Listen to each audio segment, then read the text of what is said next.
Hey all, G-Spree here. I'm so excited to finally be showcasing this game. I first played it during Next Fest 2023, and ever since, I've been hooked on this. That's right, we're back with another deck building roguelike, baby. Woo! Now this game may be more classified as an actual RPG than a roguelike, but here's what's happening in my eyes. You start the game with a character. There's 6 characters to choose from. We'll get there in a second. They each have their own unique deck. Then you dungeon crawl, win or lose, come out with currency and card packs, open new card packs, get new cards, tune your deck to how you like it, adjust your play style a little bit as you go, and then you just go again. You go through different dungeons. There's a multitude of different dungeons, and you pretty much just try to save the world with your deck. And yeah, there's like an overarching story about how the world was in chaos and it was saved by these 12 saints that harnessed the 4 archetypes of magic, and then they fought against this 5th archetype of magic, which was like a fake one because he was jealous and he wanted more chaos in the world for whatever reason. But they locked him away. The 4 good guys, or the 12 good guys with the 4 archetypes, locked him away, and his own unique little archetype. But now this random other guy came over, freed the bad guy, and now the world is back to chaos and whatever, and we're here to save it this time, because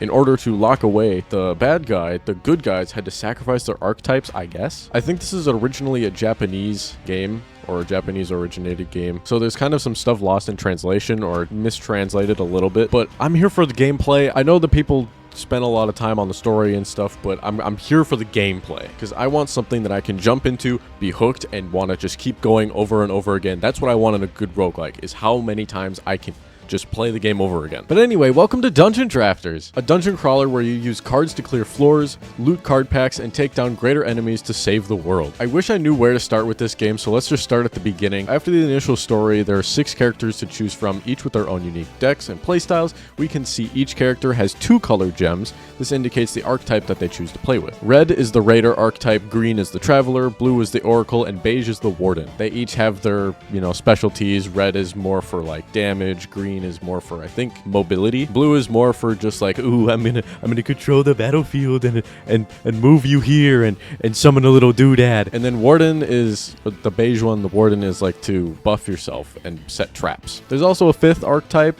which is called Spirit, I think.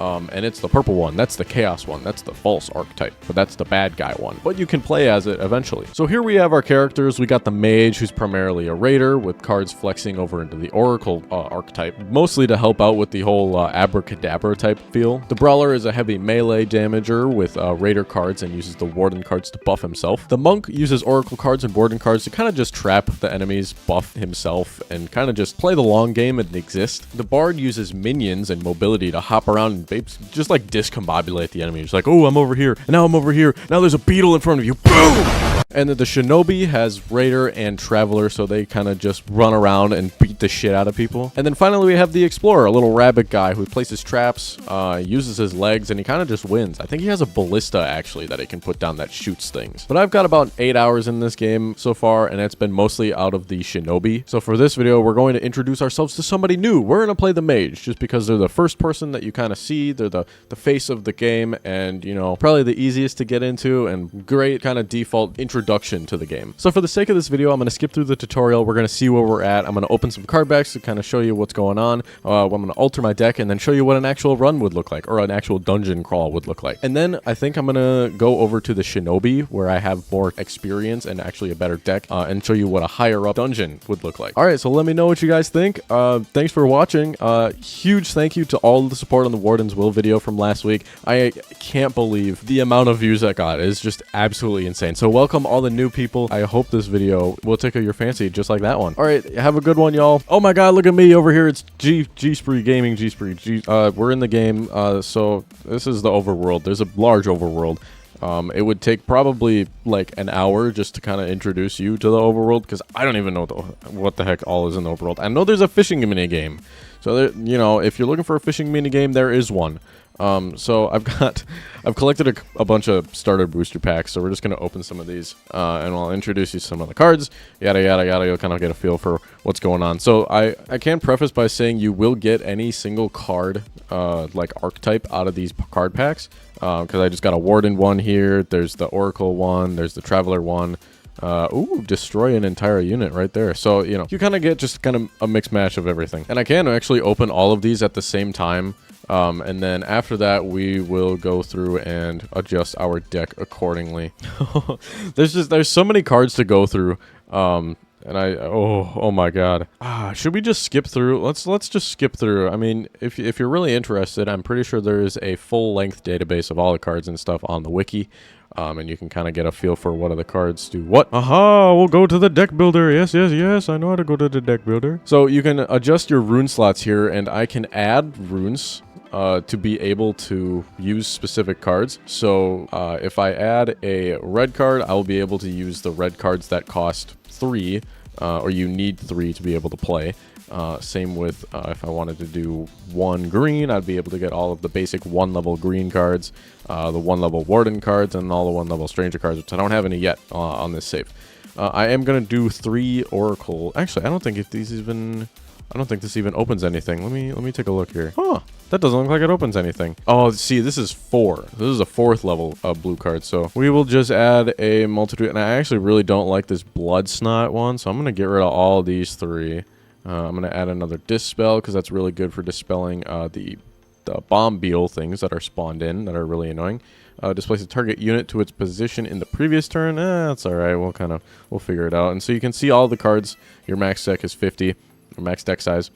I've got 39 right here. For some reason, it took me an incredibly long amount of time to figure out how to use that. What is Charm?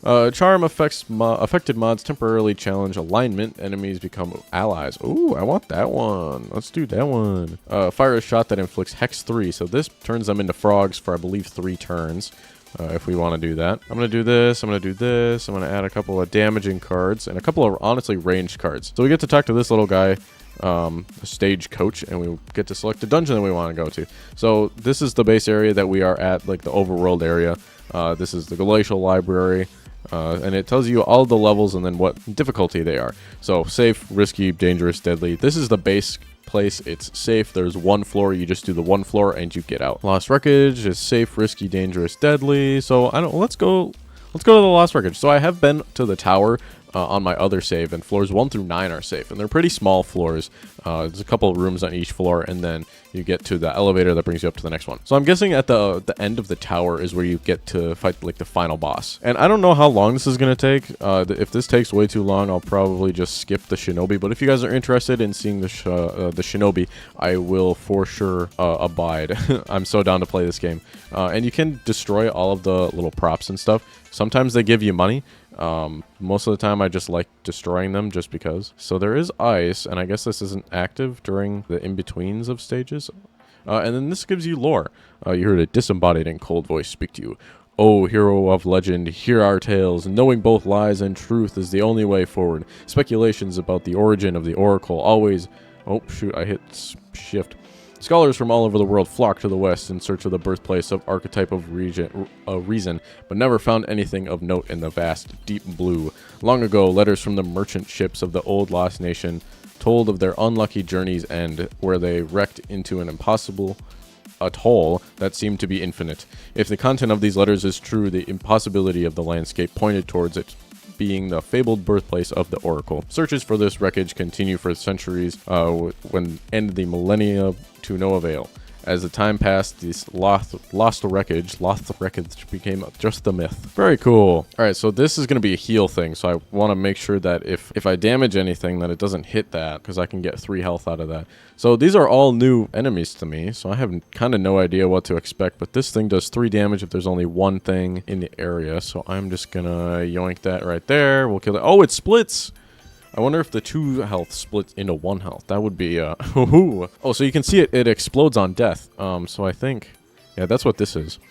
Death throw. This unit will execute. Oh, that just means it has a death effect.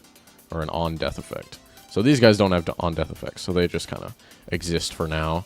Ooh, I got finger guns that deal 2, so we're going to shoot that. So the range always, you have to have 1 unit of space between you and the enemy in order to do the range type thing.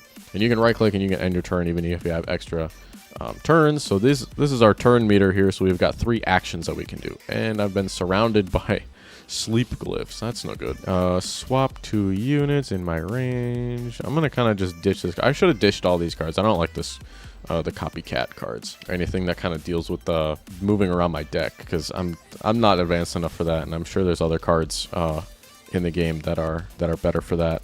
So this deals 2. So if I can get in, deal 2 damage, and maybe get out. Oh, so if this is 1, 2, 3, and then we'll kill him next turn, except he's close. Oh my god, he's whipping me. Okay, no explosion, it just splits. Okay, perfect. I should have just killed it last turn then. That is A-okay. Okay, so this is a really good card. Flame Ring, it deals 1 damage to everything in that little ring, and if it kills it, it duplicates it, and it will duplicate the duplicated duplicate if you end up being able to keep it that long. So we're gonna smack this guy once, execute, and then we've got another version of the card, and then I can do it again, and I'll get another version of the card. All right, so these will fully heal you. I think that's what this does. Yeah, that fully heals you. It was kind of a waste because I was already at 9 out of 10, but I don't really envision myself going very far because this is completely new territory for me. And then this one is it reshuffles your graveyard into your deck. So I've only got 4 left. I've only got 4 in my graveyard, so I don't really want to do that now. What is this? This is a new little doodad. I think this is a friendly. Clam that feeds off the slime's ground in the region. It will regurgitate some as a defense mechanism. So I can hit it, and it will give me some stuff. Units standing on this might end up on the other position. Oh, that's interesting. Okay.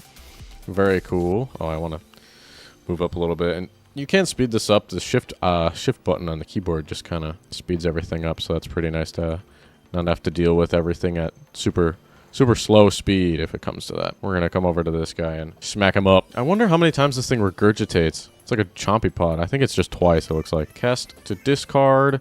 Can't cast non-effect cards, blah, blah, blah. So there's a lot of debuff cards, and a lot of them can be just resolved by playing them. So that's kind of nice. So if there's some cards where there's the first boss that you encounter, if you draw 2 of its status debuff cards, you just die. So yeah, it's not too good. I'm trying to get over to this Nautilus, man. Oh, he's flying. Oh, if I had that fly card, I could deal 3 damage to him, but I do not. I suppose these are all flying cards too. Is this infinite? Okay, I'm going to... I feel like I should get to... They might end up... Oh, at the end of turn. Okay, so if I do this, then... Is it end of enemy turn I get swallowed up? I would like to. I'm in kind of a bad position right now. I would like to move, please. There's another... Good lord, there's a lot of these greebles. Okay, so if I come up here, if I do Flame Ring... That doesn't die. It's got armor. Of course it does. Oh, shoot. Oh, I'm in a really bad spot here. All right, I'm going to summon a beetle. Oh, you can actually summon them 3 units away. That's pretty good. Oh, I wonder if I can charm the clam. Okay, so I have this little trick thing. So I can put a little doodad that blows up when something hits it. Oh, the clam decided to wait. No! Okay, the clam decided to wait, so it didn't spawn anything. I was just going to go up and smack it. But I guess I can't do that. I can just get up right by these things and smack this clam next turn. Hopefully, crossing my fingers, it doesn't spawn anything else. Please don't spawn anything else. I can speed things up here. Oh, does it get hit? I think friendly fire is a thing in this game. So if that Nautilus thing comes down... Okay, I can just finalize this thing. Good lord. Oh, I can dispel 2 of these. Ooh, alright, okay. I was gonna see if I could try to charm this guy, but at this point he's got 1 health left. Ooh, oh yeah, he moved closer to the portal. Let's go, baby. Alright. Okay, and then this guy's kind of too far away for me to do anything. So I'm going to wait for him to move in so I can come in and smack him. Yes, they do. All right, perfect. I'll take 1 damage if it means I get to finish this encounter right now. Okay, so there's a puzzle room down and then a regular attack room to the left. Okay, so this is where it gets funky. So sometimes you have to destroy these, like, keys to open the locked room. So the locked room is to the right. So it's this door here. I'm going to charm it. Let's go. So does it stay charm for 2 turns, it looks like, if it's got charm 2. So I'm going to try and get to a spot where I can finger blast this guy. I could just call it by the actual name of the card. I have to hit this, and then come up and shoot this, and then the door opens, right? Yeah, look at me. I'm going to take 4 damage. Holy! Oh my god! I thought I was going to do like 2 at max, but 4s. That's kind of punishing if you're just kind of not knowing what you're doing. All right, well, that was on me, Brian. My bad. But if it says it's got 2x2, that means it's going to respawn. So if I deal 2 damage, I'll kill this thing. And then it's going to, I guess, shed its skin or something. And it has 2 health again. So you basically just have to kill it twice. All right, we'll smack this guy and go take our treasure. Is this a max heal? Ooh, okay. So there's usually card packs as well. So we can pick up a card pack and go on to the next. So we could just end it here. I think I'm going to end it. It was a pretty... Oh, shoot. No, I don't want to take I stepped on the elevator. Yeah, I could heal up and go back to everything else. And ooh, I got a New Horizons card pack. I want to open that up. And I got some cards as well. So I didn't fully clear the whole basement floor. I didn't attempt to go on to the next floor. But, you know, I'm just a weak little lad. Let's open up this New Horizons. So I think the different areas might have different types of card packs. Oh, this all had like basically one of each type. This is a 4-cost purge and dispel all units. Holy. And throw a target unit. Ooh, I like the target unit. I might have to try out that guy. Alright, well, that's going to be it for this video. I hope you guys enjoyed Dungeon Drafters. And if you guys want to see more, if you want to see a specific player or playthrough, be sure to comment down below. I will be sure to provide, because I absolutely love this game. I'm so down to play this more. But yeah, I hope you guys enjoyed. Have a wonderful day.